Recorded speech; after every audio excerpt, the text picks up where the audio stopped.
હું હમણાં એક ભાઈની ઘેરે ગયો ને, એટલે એના બે જવાન દીકરા ઊભા હતા અને એક ભાઈને આમ ટીંગાડેલા, ઊંધા ટીંગાડ્યા હતા.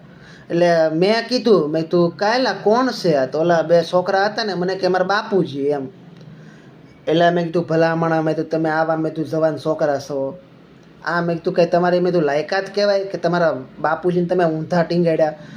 મને કે ભાઈ તમે કે ખોટું સમજોમાં, પહેલાં અમારી વાત સાંભળો. મેં તું હું તમે ખોટું સમજો? મેં તું આ કાંઈ તમારી લાયકાત થોડી કહેવાય એમ. મેં તો તમારા બાબાએ તમને આ હાટું મેં તું મોટા કર્યા?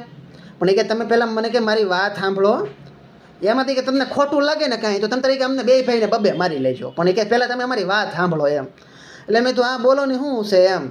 એટલે મને કે ભાઈ બાપુજી છે એની કે અમે ઊંધા એના કહેવાથી ટીંગાડ્યા. એટલે મેં કીધું તમારા બાપુજી તમને એમ થોડા કે મને ઊંધો ટીંગાડો એમ. મને કે મારી વાત પૂરી સાંભળી લો. મેં તો આ બોલો. મને કે મારા બાપુજીનું કે માથું દુખતું હતું.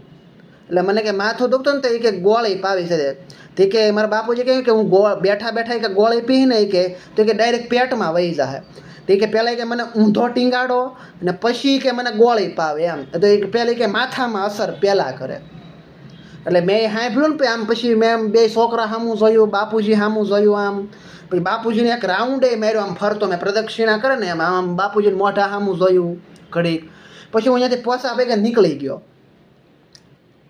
કારણ કે પછી મારે ઊભું રહેવું ત્યાં, પછી મેં બરાબર ન સમજ્યું બધું આમ અહીંયા ઊભું રહેવું બરાબર નથી એમ. કારણ કે શું અક્કલ મઠા આપણે કહેવાય જ છે, અક્કલ મઠા લોટકા હોય એમ. એટલે પછી મારે મેં તો હવાય નથી ઊભું રહેવું એમ. મેં કીધું આ છોકરા હારા, બાપુજી હારા, બાપુજીને મેં કીધું અક્કલ હારી એમ. કે બેઠા માથું દુખતું હતું ને માથાની દવા મેં કીધું શું છે આમ બેઠા પીવે તો એક પેટમાં વહી જાય કે, એટલે કે ઊંધા ટીંગાડીને પાય નહીં કે પેલી કે માથામાં અસર કરે એમ. છોકરાને બાપુજીને બધાય કે મેં તો હારામાં હારું લ્યો, મેં તો તમે સવો તો મેં તો અકલ મઠા.